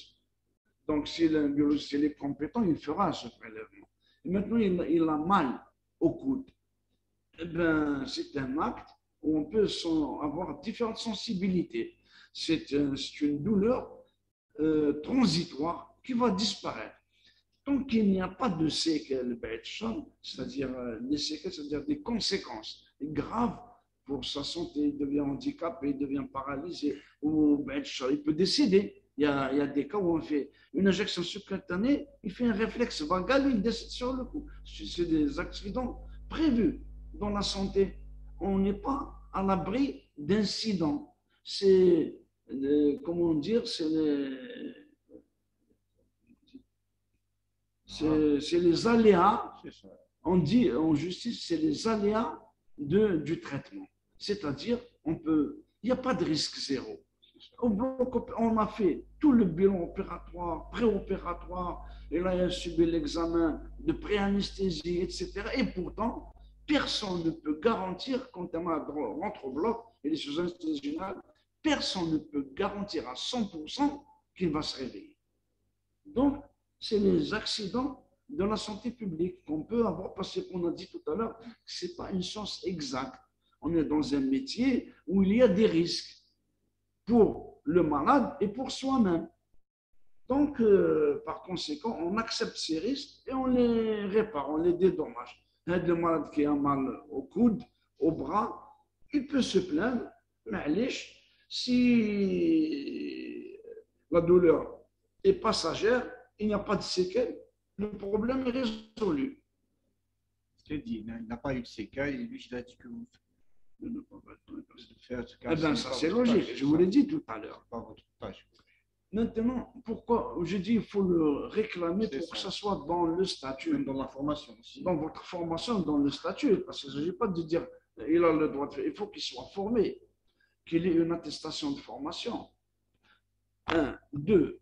Il faut également que le chef de service autorise cette activité avec l'accord de l'administration. Il fait un affichage que c'est tolérer les prélèvements. Ça, c'est ça la couverture. Mais sinon, ce n'est pas dans les statuts, et c'est normal. Avant, il y a eu beaucoup d'affaires de justice. Nous, on a vu concernant, par exemple, l'urologue qui fait l'urographie intraveineuse avec injection, et parfois il y a des incidents, il y a des allergies, il y a des décès. Et qu'est-ce qu'il demande le juge quand on va à l'audience? Ils lui disent qu'il y a le droit avec l'iode. Est-ce que on lui dit oui, dans leur cursus, on a les diplômes, on a les choses, l'ordonnance, c'est pas écrit, il fait la radio de l'UIV. Nous, on lui a dit, il est compétent, il a fait qaraha. Donc, parfois, on a recours même au cursus des études. Est-ce que qaraha, est-ce qu'il a le droit? Le problème, il se pose quand il y a un incident. Tant qu'il n'y a pas d'incident, mais c'est bien de le faire dans votre cursus des études. Responsabilité des biologistes dans les analyses d'eau, il a la même responsabilité. Il a la même responsabilité dans tous les autres prélèvements. Mis à part les plis du coude, on peut prélever si on a face à un sujet ou bien difficile? Eh bien, c'est vous qui appréciez où vous pouvez faire ce prélèvement. C'est à vous de. Vous êtes les experts, vous êtes les responsables de l'art de ce métier. Il faut rendre votre métier comme un art, comme la médecine, c'est un art. À vous de découvrir comment faire. Maintenant, si un malade comateux, les veines très difficiles, là, on est obligé de faire un cathéter. Parfois, on va dénuder quand il est dans le coma. On appelle le médecin réanimateur. Il est habilité à dénuder. C'est un petit acte chirurgical. Ça dépend des difficultés. Il y a des cas où aides-soignants, infirmiers, facilement ils font les injections, ils font les prélèvements. Il y a des cas qui se compliquent, mais là, on demande d'autres compétences, il faut s'entraider. Au cours de la formation paramédicale, on fait des vaccins HBS, HMI et tout, mais les biologistes, on les fait pas. Vous trouvez ça normal? Non, c'est pas normal. Il faut se vacciner. C'est obligatoire. Dans le statut, c'est écrit. C'est écrit. Ah non, vous êtes obligé. C'est pas seulement c'est un droit. Vous êtes obligé de vous faire vacciner. Le malade, il a le droit de dire au médecin, au chirurgien, au biologiste, à l'infirmier, est-ce que le vaccin t'a l'hépatite ou même t'as le sida? Sinon, il y a eu des problèmes de responsabilité à l'étranger. Parce que le médecin demande les analyses HIV. Les analyses. Le médecin, il a le droit de se protéger, mais il a l'obligation de protéger le malade. Le problème est que, comme les administrations, très bien, et c'est très juste ce que vous dites là, le PhD Ain Melh, vous dites que tout est clair dans le journal officiel, dans la loi sur la santé, dans le journal, dans votre statut. Le problème, vous êtes marginalisé. Le problème, ce n'est pas appliqué, c'est vrai, c'est le problème. Comme un biologiste travaille côte à côte à la boîte, c'est le premier problème. Mais ce n'est pas normal, bien sûr que ce n'est pas normal. Vous avez le droit à cette prime, il faut la demander. Vous êtes en train, moi je crois que le corps des biologistes est en train de se construire. Vous êtes au début, donc vous devez, vous devez enquêter, vous devez chercher à comprendre ce que les droits qu'ils ont les uns les autres, et vous les rajoutez dans votre statut. Vous avez le droit. Et on n'a pas le droit de marginaliser une profession utile. Comme vous, universitaire, vous avez des droits et vous avez raison de les demander. Hein? Il touche la prime, mais ce n'est pas le même degré qu'un laboratoire. Le deuxième, non. Ce que vous avez expliqué. C'est légal aussi. Et on a le même problème, nous. Oui, et ça. que voulez-vous, l'administration? C'est elle qui a le dernier mot. Nous, médecins légistes, on a le même problème. Mais ce n'est pas nous qui faisons les lois. Nous, on subit les lois. Vous aussi, vous subissez. Il faut sensibiliser l'administration. Les administrateurs qui font les lois ou qui les appliquent, ils ne connaissent pas le terrain. C'est à nous d'aller les sensibiliser. C'est à nous de. Je ne vous dis pas qu'il faut aller faire un sitting ou une grève pour que nous écoutent, mais il faut parler. L'information, juste Il faut transmettre, voilà, il faut transmettre l'information à l'administration. Il y en a qui ignorent, ils ne sont pas au courant. Là, des administratifs, ils ne sont pas toujours au courant de tous nos problèmes. La tâche d'un biologiste. Vous voulez dire l'acte transfusionnel, c'est l'acte transfusionnel. Ce n'est pas l'acte, c'est pas une tâche du biologiste. Et s'il y a un accident transfusionnel, il en est responsable. Moi, je n'ai pas vu qu'il fait la transfusion. C'est ça. Donc, votre statut, il ne parle pas de la transfusion. Et vous êtes responsable d'un accident, bien sûr que vous êtes. C'est pour l'actuel mouvement des anesthésistes, des techniciens anesthésistes, ou bien des auxiliaires médicaux en anesthésie, ou des infirmiers, vous les appelez comme vous voulez. Ces anesthésistes, ils ont un technicien, ils ont le même cursus que vous, le même nombre d'années universitaires, avec le bac, etc. Mais ils n'ont pas beaucoup de droits avec les médecins anesthésistes et ils se retrouvent dans des problèmes. Donc, ils sont en train, aujourd'hui, ils sont en train de revendiquer un autre statut. D'ailleurs, ils ont réussi à attirer l'attention des autorités. Ils allaient faire une grève, ils l'ont suspendu. pour discuter justement ces détails de l'anesthésie sur le repos post-garde et sur la présence d'un médecin réanimateur quand ils vont faire l'anesthésie. Puisque vous ne me donnez pas la responsabilité ni le salaire que mérite quelqu'un de mon niveau.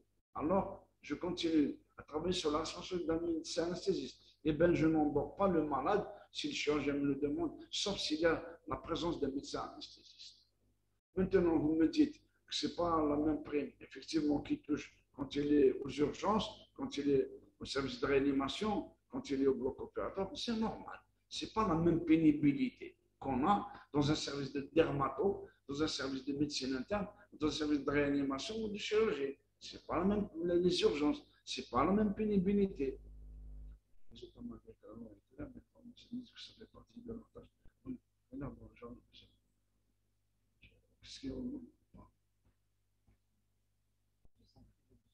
La validation des résultats, et nous éclairer concernant la responsabilité d'un biologiste vis-à-vis de la validation des résultats, malgré que la loi est claire, mais les pharmaciens disent que ça fait partie de leur tâche, malgré que tout est clair dans le journal officiel. Par exemple, moi, je connais des biologistes qui le font. Alors, est-ce que c'est leur prérogative de faire un vaccin, les pharmaciens? Non. Eh bien, ils le font. C'est une question de faire des arrêtés, des décisions, des circulaires. Là, la question que vous posez, la gestion des déchets liquides, je pense que c'est très clair. Il y a on n'a pas sur nous les circulaires concernant non seulement la formation de tout le personnel médical et paramédical et autres de la santé concernant la gestion des déchets, et qu'il y a des textes et qu'il y a des conteneurs ou des sachets, c'est selon le déchet où on doit mettre. Là, c'est de la responsabilité de l'administration et du chef de service. Moi, je vous conseille, si vous êtes dans un hôpital, il y a le CEMEP, le service d'épidémiologie de médecine préventive. À lui, vous leur demandez. D'ailleurs, il y a même le CNE, le comité concernant les infections nosocomiales. Moi, je vous dis, j'étais au ministère de la Santé, je faisais des inspections. Un seul hôpital qui a ce comité contre les infections nosocomiales. Un seul. Et ce comité, il a un registre, il a fait une seule réunion, le jour de son installation. Donc, il y a beaucoup de choses à faire encore. Je pense qu'il y a un circuit bien défini pour les déchets. Oui, il y a, mais l'application, elle parle de l'application, effectivement. Il faut un suivi. Il y a le service d'épidémiologie, il y a le CNA, le comité de lutte contre les infections nosocomiales, qui doit normalement fonctionner. Alors, je défie un hôpital d'Algérie qui a ce comité qui fonctionne et qui c'est ça le problème chez nous. Chez nous, le biologiste doit faire la garde de nuit. Il y a maintenant des prélèvements de nuit, et il l'a fait, oui. Et il a une prime de garde et il a la récupération. Moi, je pense que je le dis même à vos camarades du syndic, après je suis en contact avec eux, ils prennent les statuts des autres, des médecins, anesthésistes, sages-femmes, et ils voient qu'est-ce qu'ils ont comme bénéfice et que vous n'avez pas. Donc, ils peuvent les rajouter. C'est une occasion ou jamais de les rajouter. Effectivement. La garde, où est-ce qu'on peut trouver le code déontologique? Eh bien, il existe le code déontologie de médecin, il existe dans le journal officiel du mois de juillet 1992. Le journal, vous pouvez l'écrire, journal officiel numéro 52 de juillet 1992. Journal, c'est le code déontologie des médecins. À partir de ce code, vous pouvez construire un code déontologie pour les biologistes, pour les psychologues, pour les sages-femmes, pour les infirmiers. Chacun a droit à un code déontologie. C'est dans la loi sur la santé. Donc, vous avez le droit d'avoir un code déontologie. Il faut le demander. C'est-à-dire, Je vais vous expliquer. Ni les directeurs d'hôpital, ni le directeur de ministère, ni le ministre, ni le gouvernement ne vont penser à vous. Ils doivent penser à toute l'Algérie, pas seulement à vous. Donc, c'est à vous de les interpeller, de leur faire toucher du doigt des spécificités de votre métier. Les gens ne connaissent pas votre métier. Ni le ministre, ni le directeur d'hôpital, il y a un frère qui joue les résultats des analyses.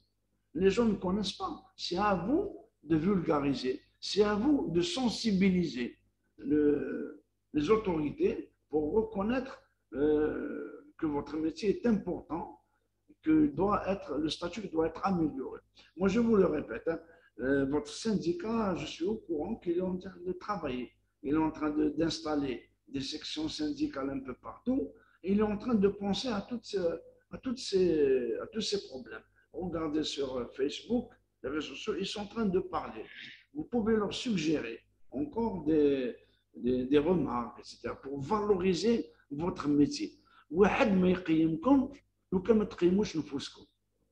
Personne ne vous donnera un statut important si vous ne vous donnez pas un statut. Voilà. On parle d'attaché de laboratoire de santé publique. On ne parle pas de laborantin. Pourquoi? Il est supérieur parce que le statut, vous suivez une filière universitaire où le statut de laborantin est transitoire et doit être intégré. D'ailleurs, moi je vous l'ai dit et vous pouvez le relire à l'article. Voilà, je vais vous dire ce qu'elle dit la loi, si vous l'avez pas sur vos yeux.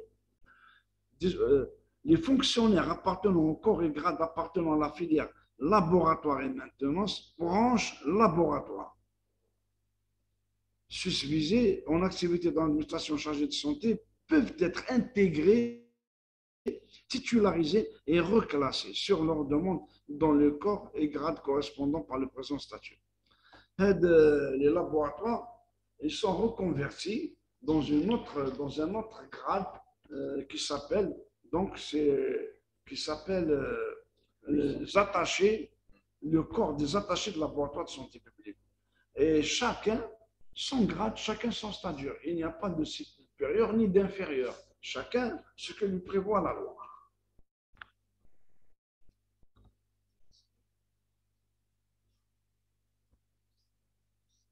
Oui, la question est très importante de dire est-ce qu'on peut distribuer, est-ce qu'on peut donner le sang total en cas d'urgence vitale pour un sérologie test rapide. Moi, je vous réponds, ils vous appellent en justice, il a raison.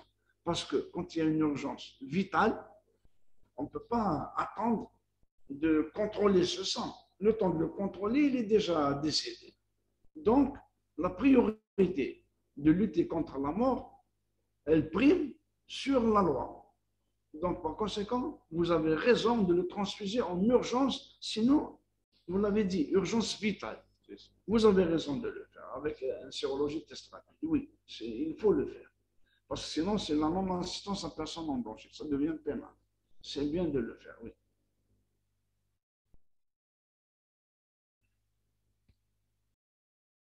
Ce n'est pas une question, mais juste une remarque. Elle va s'imposer. Oui, bien sûr.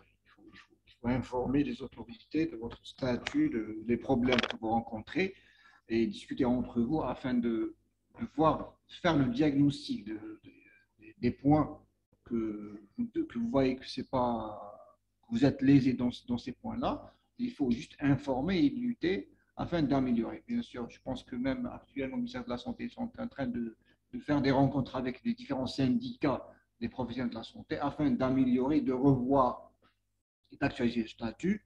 Donc, c'est à vous de signaler les points que vous pensez que c'est négatif afin de faire des propositions. Votre parcours, Notre question. Parce qu'ils ont même activité quand les paramédicaux ont même droit, par exemple, la garde et prélèvement. Pour la garde, c'est bien décrit dans votre statut que tous les professionnels de la santé, vous avez le droit, vous êtes quand même obligé. On travaille dans un hôpital de santé publique, donc vous êtes obligé d'assurer des gardes. Vous avez les obligations pour les prélèvements. ça se répète dans le statut, vous n'avez pas le droit d'effectuer un prélèvement. Mais vu votre travail quotidien dans le laboratoire vis-à-vis des malades, vous êtes appelé à assurer ces prélèvements-là. Mais avant, dans vos revendications, vous revendiquez que, premièrement, dans votre formation, vous allez assurer une formation théorique et pratique concernant ces prélèvements-là. Après, dans les tâches, bien sûr, inscrire cette tâche de faire les prélèvements dans les tâches spéciales attribuées aux biologistes.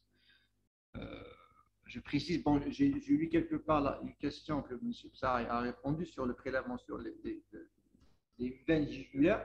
Pour les veines jugulaires, ça c'est les voies centrales, mais pour les paramédicaux, je pense pour les voies centrales, la fémorale, tout ça, c'est le médecin anesthésiste qui est habilité. C'est difficile. Déjà, c'est difficile. Déjà, c'est pas vraiment une voie centrale, c'est un peu compliqué et c'est pas facile à la réaliser. Donc, je pense même pour les paramédicaux, c'est pas facile pour tous les paramédicaux.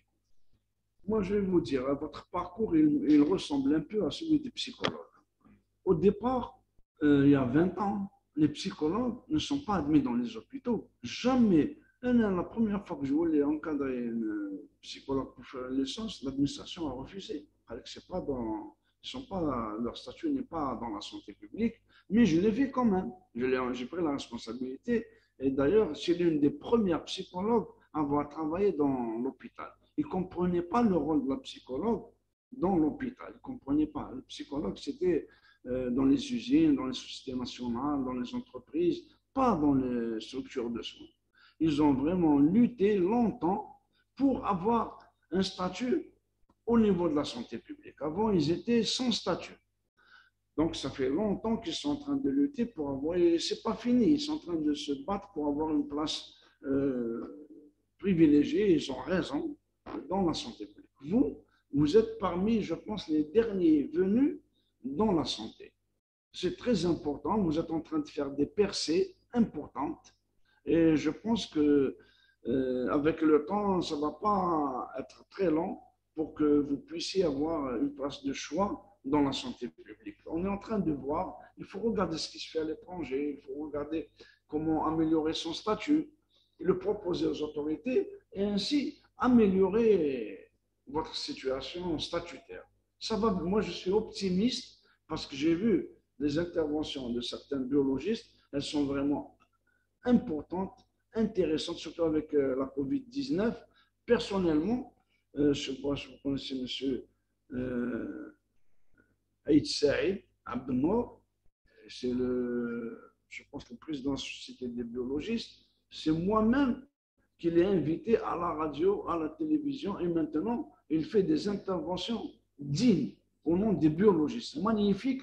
Il a parlé de la pandémie, il a parlé du virus, il est en train de parler de la vaccination.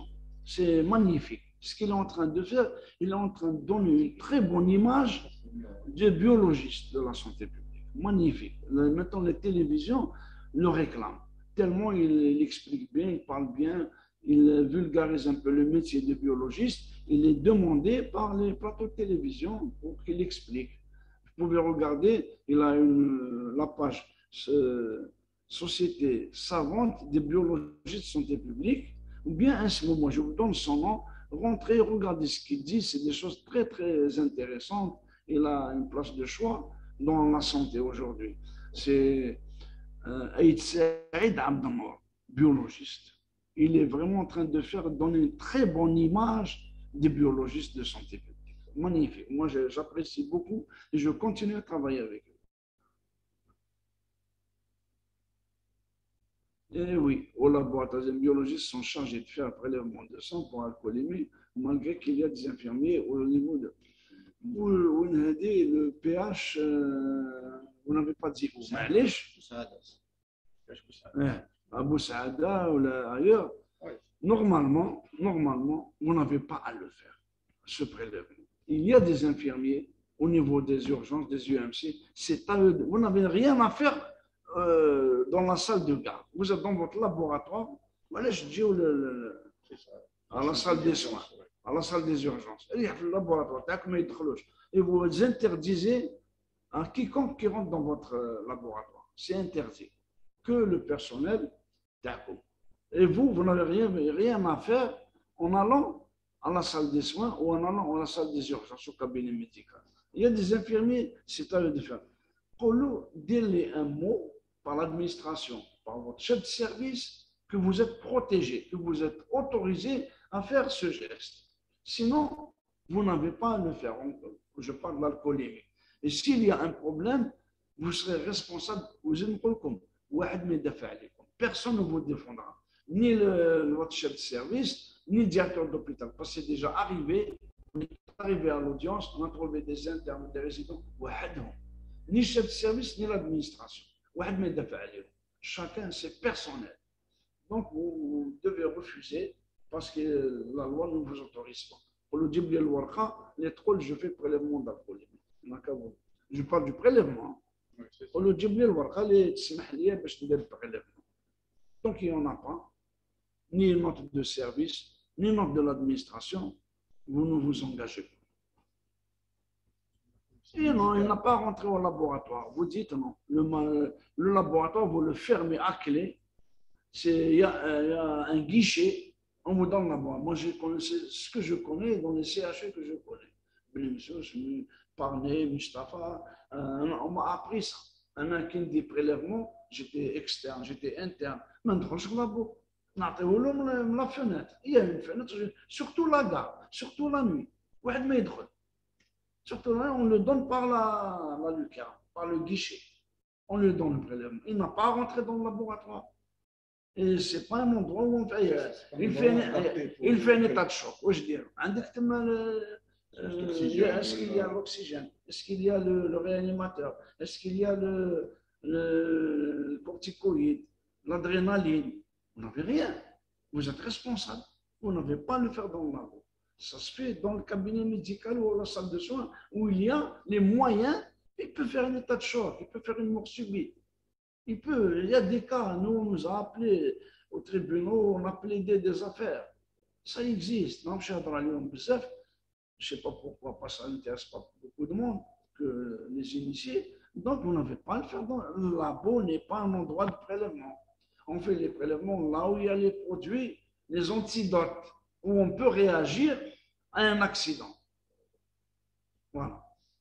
Donc, il faut faire respecter la loi.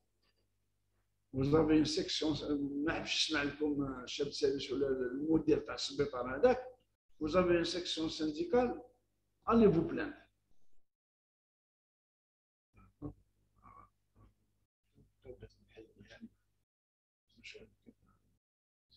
الحل النهائي هذا هو. انا قلت لك لازم السنديكات تاعكم يخبط في الطابله ويقول لهم هذا هو القانون، طبقوا القانون. ماشي خارجين انتم هما يجيو خارجين على القانون وانتم في القانون ما يسمعوا لكمش. سي با نورمال.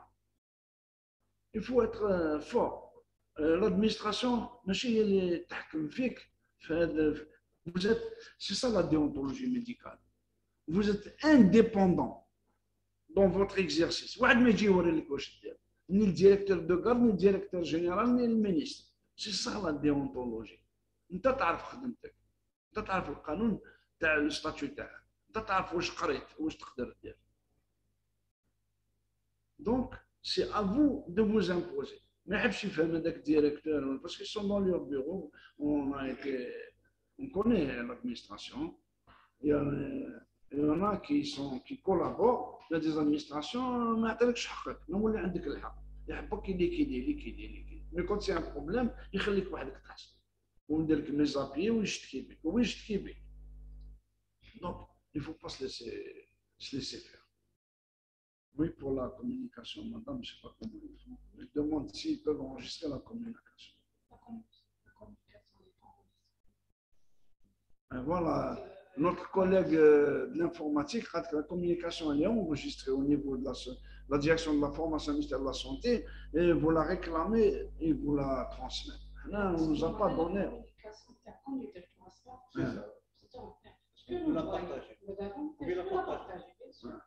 D'accord, il n'y a pas de problème.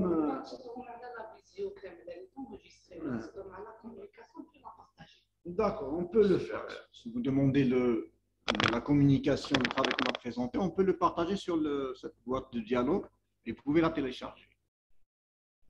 Moi, je voulais revenir à la question de l'alcoolémie parce qu'ils disent que dans la fiche de prélèvement du test d'alcoolémie, c'est mentionné laborantin permanent. Il faut savoir que l'alcoolémie, c'est Qu'est-ce que vous mentionnez là? laborantin permanent. Le laborantin permanent. Parce qu'il y a une fiche d'abord de l'alcoolémie qui a établi cette fiche-là, parce que c'est une fiche par le ministère de l'Intérieur, c'est une fiche locale qui a été établie par l'administration locale. En plus, j'aimerais bien préciser, parce que nous, médecins, comme légistes, on est vraiment confrontés à ce problème d'alcoolémie. L'alcoolémie, quand même, ça nécessite un acte, je peux dire, c'est un acte médical, qui se fait sur une réquisition, que le malade doit être examiné par un médecin. Et le médecin voit son état d'ivresse. Est-ce qu'il est en état d'ivresse? Est-ce que son état de santé permet de faire un prélèvement? C'est-à-dire, ce n'est pas que les gendarmes ils vont ramener directement le malade ou le suspect vers un infirmier ou un dentiste de faire l'alcoolémie. Là, c'est non. Il faut être, c'est une réquisition, donc une action, un ordre judiciaire adressé à un médecin, c'est généralement le médecin de garde, c'est lui qui va examiner d'abord le malade et voir l'utilité de faire le prélèvement. Exactement. Il n'y a qu'à ramener directement le malade dans un laboratoire faire un prélèvement, ça c'est inadmissible. C'est inadmissible, c'est inacceptable. J'ajoute à ce qu'a dit le professeur Doubalé, très pertinent. La réquisition, c'est la loi sur la santé, la loi. La réquisition est nominative. Est-ce que le laboratoire ou le biologiste? Est-ce que le biologiste de permanence doit faire un prélèvement? Ils n'ont pas le droit de le faire. Au maquage, les réquisition à un médecin. Il l'examine et voit est-ce qu'il est apte à faire le prélèvement. Et s'il vous dit le malade vous n'avez pas le droit de lui faire. C'est interdit. Il vous l'a expliqué, professeur Doubalé, au début de la présentation. Il vous a parlé, il a écrit en rouge, le consentement. C'est très important. Ne faites jamais de prélèvement si vous n'avez pas posé la question au malade, au patient, à l'intéressé. Est-ce qu'il est capable de le prélèvement? Vous n'avez pas le droit de le faire. Ou la capable de. Donc, la même chose, la polémique. Mais je ne c'est pas pour nous. C'est destiné au médecin de garde. Il doit d'abord l'examiner avant de penser à l'alcoolémie. Mais comme l'administration, la police, ils vont régler les problèmes. Donc, c'est un. Est-ce qu'il y a d'autres questions? On vient lever la séance. Comme vous voulez. Est-ce qu'il y a d'autres questions? Oui, on partage d'abord. Si vous avez des questions, oui, réquisition. Est-ce qu'ils vous ont amené réquisition avec le nom du biologiste? Avec le nom du biologiste, on a moins qui est permanence. Ah non, l'alcoolémie, c'est un acte médical. D'accord, c'est le médecin qui doit examiner. C'est au nom du médecin. Normalement, elle doit être au nom du médecin. Le médecin voit peut-être que le malade même, il n'était pas en état d'ivresse. Donc, il y a une contre-indication au prélèvement. Il est hémophile. C'est ça. Peut-être qu'il y a des antécédents qui peuvent entraîner une hémorragie, peut-être. Donc, c'est pas. Oui, bien sûr, on va vous envoyer la communication. Tout de suite. Tout de suite, on va partager. On va vous partager la communication. La garde de nuit, c'est payant. Ou la garde de nuit, les 2 jours. C'est une garde. Elle est payante. C'est votre droit. C'est dans la loi. Vous devez être payé et avoir un jour de repos ou 2 ou 3 selon l'administration. Bien sûr que c'est payant. C'est comme la contagion. C'est payant. C'est une prime payante. On vous paye, bien sûr.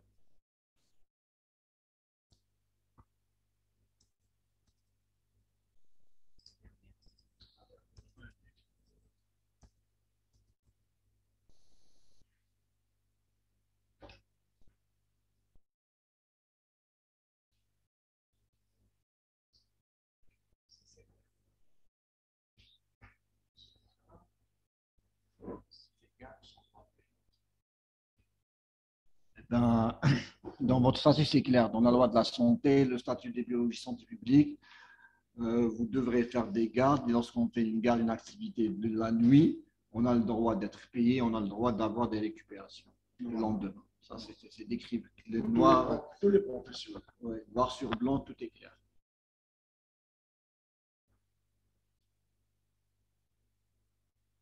Ben, pour les enfants, vous savez que